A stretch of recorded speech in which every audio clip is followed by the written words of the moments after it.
নমস্কার বন্ধুরা, কেমন আছো তোমরা? জয়ীর সংসারে একটা নতুন ব্লগে তোমাদের স্বাগত। আশা করি তোমরা ভালো আছো, আমিও ভালো আছি। আজকে সকালটা এখান থেকেই শুরু করছি। তোমাদের সাথে ঠাকুর পুজো করা হয়ে গেছে, এখন পর্যন্ত চা খাইনি। তো এখন যাবো রান্না করতে। রান্না করতে করতে মেয়ের টিফিনটা বানাবো। তো মেয়ের টিফিনটা বানানোর পরে মেয়ে স্কুলে রওনা দিলে তারপরে বাকি রান্নাগুলো করবো। চলো তোমাদের সাথে শেয়ার করি। নাও মাম্মাম, তাড়াতাড়ি নাও, তাড়াতাড়ি নাও, বেশি সময় লাগিও না। চুলটা আমি বেঁধে দিলাম, এখন নিজে নিজে একটু সানস্ক্রিন মেখে নিচ্ছে। মোটামুটি রেডি হয়ে গেছে, শুধু একটু খাওয়াটা বাকি আছে, খেয়ে নিয়ে এক্ষুনি নিচে যাবে, গাড়ি এসে যাবে। এখন অনেক কাজ নিজে নিজে করে নেয়, আমাকে সব কাজ করে দিতে হয় না। বড় হয়ে গেছে না, তাই না? নাও, ঝটপট করে নাও। এখন বানাচ্ছি মেয়ের জন্য একটু চাউমিন, কারণ ও স্কুলে একটু চাউমিন নিয়ে যাবে বললো আজকে টিফিনে। তাই সকাল সকাল ওর জন্য একটু চাউমিন বানিয়ে দিচ্ছি। আর ও হলুদ চাউমিনের থেকে সাদা চাউমিনটা বেশি পছন্দ করে। তো তাই জন্য কিছু না, শুধু প্লেন আলু দিয়ে আর তোমার প্লেন চাউমিন বানিয়ে দিচ্ছি। তো যেহেতু ও এটা খেতে চাইলো তাই এটাই দিলাম, কারণ তাহলে যাতে টিফিনটা খেয়ে আসে, নাহলে তো আবার রিটার্ন নিয়ে চলে আসবে। তো এই সকাল সকাল বানিয়ে দিচ্ছি একটু চাউমিন। চাউমিনটা হয়ে গেছে, মেয়ের টিফিনটা এখন রেডি করে দিচ্ছি। এদিকে জল দিয়ে দিয়েছি, একটা নর্মাল জল দিয়েছি আর একটাতে একটু গ্লুকন ডি দিয়ে দিয়েছি।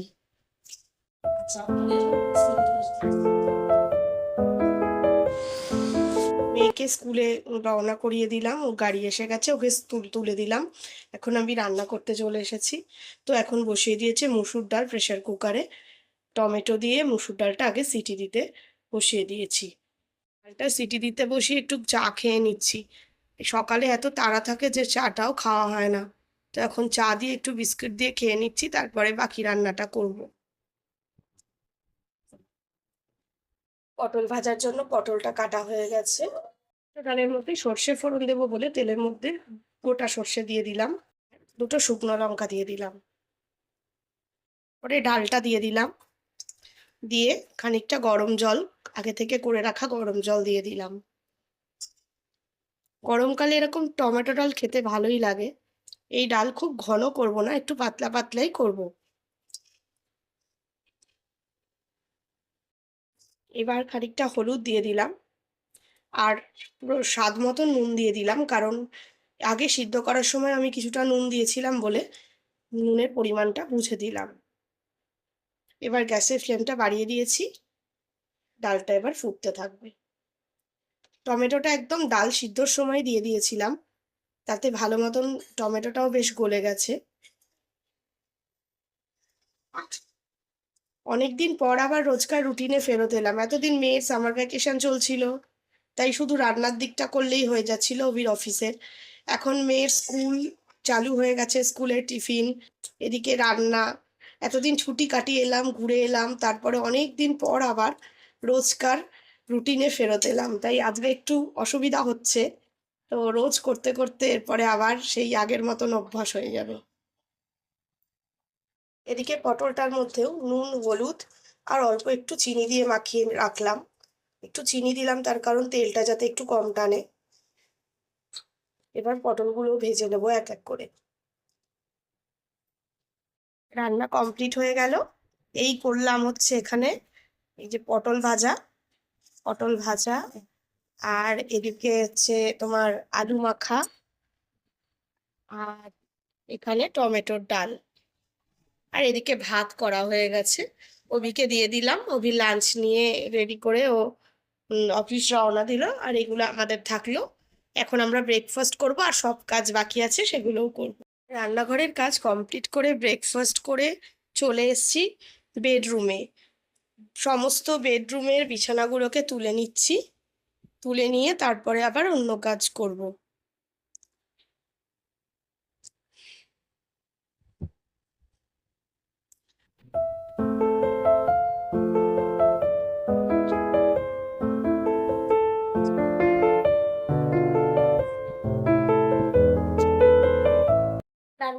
কমপ্লিট করে ব্রেকফাস্ট করলাম, তারপরে ঘরের সমস্ত কাজ কমপ্লিট করে এখন একটু তোমাদের সাথে কথা বলতে এসেছি। তো আবার সেই প্রিয় আমার জায়গাটা, সেখান থেকে আবার আমি ব্লগ করছি। অনেকদিন এই জায়গাটাতে তোমরা দেখতে পাওনি, কারণ এতদিন ধরে আমরা বেনারস, লখনৌ এই সমস্ত জায়গার ব্লগগুলোই দিয়েছি আর সেখানে ঘুরে ঘুরে দেখিয়েছি। তোমাদের কেমন লাগলো তোমরা কিন্তু কেউ কমেন্ট করে আমাকে বলোনি। তো যাই হোক, আজকে থেকে আবার এই জায়গাগুলো দেখতে পাবে। বাড়িতে থেকেই ব্লগ করব। আর এখন সমস্ত কাজ হয়ে গেছে, এখন তাই একটু বসে আছি এখানে। আর বাইরের অবস্থা দেখো, চারিদিকে প্রচন্ড মেঘ করেছে, বৃষ্টি নামবে নামবে মনে হচ্ছে। এই যে দেখো বাইরে কিরকম মেঘ করেছে, আর তার সাথে হাওয়া দিচ্ছে। এখন মনে হচ্ছে এই হাওয়াতে না মেঘটা কেটে যায়, কিন্তু বেশ ভালো মেঘ করেছে, দেখছো অন্ধকার করে এসেছে। রোজ আশা করছি বৃষ্টি আসবে, কোনোদিন আসছে না। আজকে অন্তত একটু আসলে তো হয়, গরমটা অন্তত একটু কমে। এই যে বৃষ্টি নেমে গেছে, জমজম করে বৃষ্টি পড়ছে। মেয়ে আসার সময় হয়ে গেল এদিকে।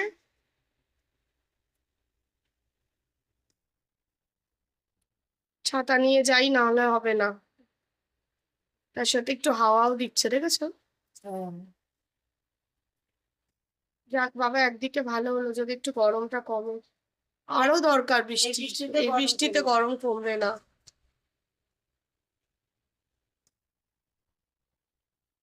আর বলো না, মেয়ে যেই স্কুল থেকে এলো আর ঝমঝম করে তখন বৃষ্টি, তার মধ্যে ছাতা নিয়ে, দুটো ছাতা নিয়ে ভাগ্যিস গেছিলাম। আর আমি তো ভিজে একেবারে চুল টুল সব ভিজে গেছে। তা ও ভিজে গেছে, ওকে তাড়াতাড়ি স্নান করালাম, করিয়ে ওকে আগে খাইয়ে দিলাম, তারপরে আমরা খেলাম। এখন একটু রেস্ট নেব, বিকালে আবার ওকে পড়াতে বসাতে হবে, সামনেই পরীক্ষা, রুটিন দিয়ে দিয়েছে জানো। তাই সেই জন্য এখন বলছি চল চল, তো এখানে বসে বসে সময় নষ্ট করছে। বলে না আমি এখানে শোবো, এই ঘরে শোয় না ও একা, ওর ঘর হলেও কি হবে, ও একা শোয় না। ও যাবে ওখানেই সেই সাহ এরকম করতে থাকবে জানো। আর দেখো না কি হয়েছে, মাছ ভাজতে গিয়ে তেল ছিটকে পুরো এখান থেকে এখানে সব কিরম বাজে দাগ হয়ে গেছে, এদিকে একটা এখানে একটা কিরম দাগ হয়ে গেছে। প্রথম দিকে ঢাকা দিয়ে রেখেছিলাম জানো, তারপরে যেই উল্টাতে গেছি ঢাকাটা সরিয়ে, আর ফট ফট করে ফেটে একদম এসব জায়গায় এরকম দাগ হয়ে গেছে। কিরকম বাজে লাগছে বলো তো দেখি। তোমরা বলো তো কি করে দাগ উঠবে, যদি তোমাদের কিছু জানা থাকে। মেয়েকে এইমাত্র পড়িয়ে উঠলাম, এখন রাত্রে রান্নাটা করতে যাব। আর ওর পাপাও এসে গেছে, ও এখন প্রজেক্টের কাজটা করবে বলে ওকে এখন ছেড়ে দিলাম। আর আমি এখন রান্না করে নেব। আর আজকে এখন বানাচ্ছি কুমড়ো আলু ভাজা রাত্রের জন্য। তো কুমড়োটা আগে কেটে নেব, তারপরে আলুগুলোও কেটে নেব। আলুটা আগে মানে আলুটাকে আগে করে নিতে হবে, কারণ নাহলে কুমড়োটা গলে যাবে একসাথে দিলে। তো আগে আমি কুমড়োটা ওই জন্য কেটে নিচ্ছি।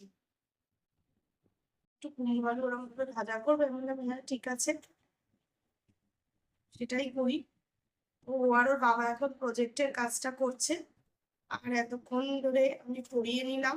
সামনেই পরীক্ষা যেহেতু, তারপর থেকে এতদিন ঘোরাফেরা হয়েছে এই সমস্ত করে, পড়াশোনাটা বেশ খানিকটা ফাঁকি পড়েছে জানো তো। তো এখন একটু মন দিয়ে না পড়ালে হবে না। আর আমি না বসলে ওকে একা পড়তে দিলেও সেইভাবে সব যে পড়ে নেবে তা তো না।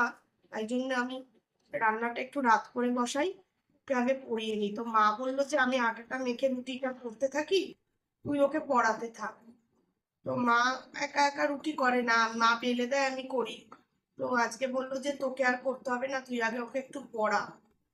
মা রুটিটা ওই জন্য করবে, এখন আমি এই ভাজাটা করতে এসেছি। তো ওই জন্য এইভাবে দেখো কুমড়োগুলো কেটে নিচ্ছি। এই ভাজাটা কালো জিরে শুকনো লঙ্কা দিয়ে করলে না খেতে ভালোই লাগে। আর আজকে একটু বৃষ্টি হওয়াতে ওয়েদারটা একটু ঠান্ডা ঠান্ডা হয়েছে, মানে গরমটা একটু কম, তাই খুব একটা অসুবিধা হচ্ছে না। তাহলে এই সময় রান্নাঘরে যেতে জানো তো মোটেই ইচ্ছে করে না, এত গরম। তো এখন আমি এইভাবে সমস্তটাই কেটে নেব। আলুটা আগে একটু ভাজা ভাজা করে নিচ্ছি, তারপর কুমড়োটা দিয়ে দেবো। তো আমার কুমড়ো আলু ভাজা এইভাবেই আমি এখন রেডি করব। তো আজকের মতন ব্লগটা এই অবধিই থাকলো। তোমরা সাবধানে থেকো, ভালো থেকো, সুস্থ থেকো।